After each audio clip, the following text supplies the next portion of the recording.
Cockroach जनता party का जो protest चल रहा है उसमें बच्चे तो आए हैं, कुछ परिजन भी आए हैं। मैम, आप किसके साथ आई हैं? मैं अपनी बेटी को लेकर आई हूँ। अभी 13 साल की लड़की है, 9th क्लास में है, लेकिन मैं भी इस एजुकेशन सिस्टम से बिल्कुल बेकार एजुकेशन सिस्टम है। 8th क्लास में CBSE ने अपना सिलेबस चेंज किया। 8th क्लास की बुक्स बहुत लेट आई, उसके बाद में 8th क्लास की मैथ्स की सेकेंड पार्ट फरवरी में आया और फरवरी लास्ट में मेरे बच्चे का फाइनल एग्जाम था।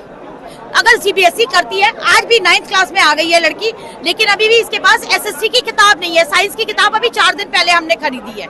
वो अगर SSC वो बुक्स चेंज करती है तो बुक्स अवेलेबल करवाओ ना। बच्चे कैसे पढ़ेंगे? बच्चे पढ़ेंगे नहीं, और जो बच्चे बेचारे पढ़ रहे हैं उनके तुम पेपर लीक करवा रहे हो। पेपर लीक ऐसे इतनी आसानी से पेपर लीक नहीं होते, तो एक माँ नहीं होते। ये भारत सरकार, ये प्रधान जी जो है, इनको हटाया जाए। इनकी जगह और कोई कैपेबल आदमी होगा बीजेपी में, ढूंढो ना, कहीं कोई कैपेबल होगा। मत तुम दूसरी पार्टी से लाओ, अपनी पार्टी से ही कोई कैपेबल आदमी लाओ। रोज पेपर लीक हो रहे हैं, बच्चे कितनी तैयारी करेंगे? एक माँ के तौर पे आपकी चिंता है कि भविष्य में? बिल्कुल, भविष्य में। मेरे बच्चे का तो अभी 4-5 साल बाद नंबर आना है, तब भी मेरे को इसकी चिंता है। मैं आज गर्मी में उसको भी लेकर आई हूँ, क्योंकि नहीं, हम नहीं बर्दाश्त कर सकते, नहीं कर सकते। हमारे बच्चे एक बार पेपर इतनी मुश्किल से देते हैं। एक बच्चे का पेपर होता है, पूरा घर उसमें परेशान होता है, पूरा घर उसके साथ लगता है।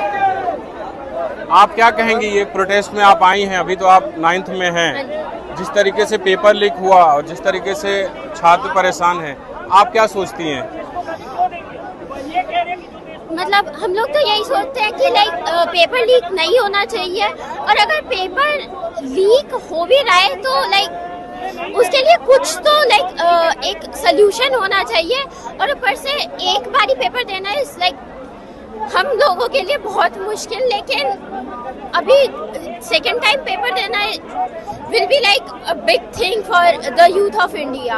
एक जो पेपर लीक हुआ बताइए, और एक जो पेपर कैंसिल हुआ CUET का, क्या हुआ? वो क्या सरकार कहाँ देख रही है? सरकार से एक सिस्टम नहीं संभाला जा रहा।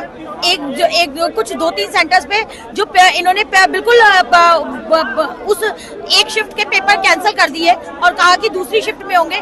वो बच्चे भी तो परेशान हुए। क्या बच्चों को ही बस सिर्फ एक बच्चों को परेशान कर रहे हैं? नहीं संभल रहा एजुकेशन सिस्टम, नहीं संभल रहा। छोड़ दो पद, कोई और कोई और पद दे दो उनको।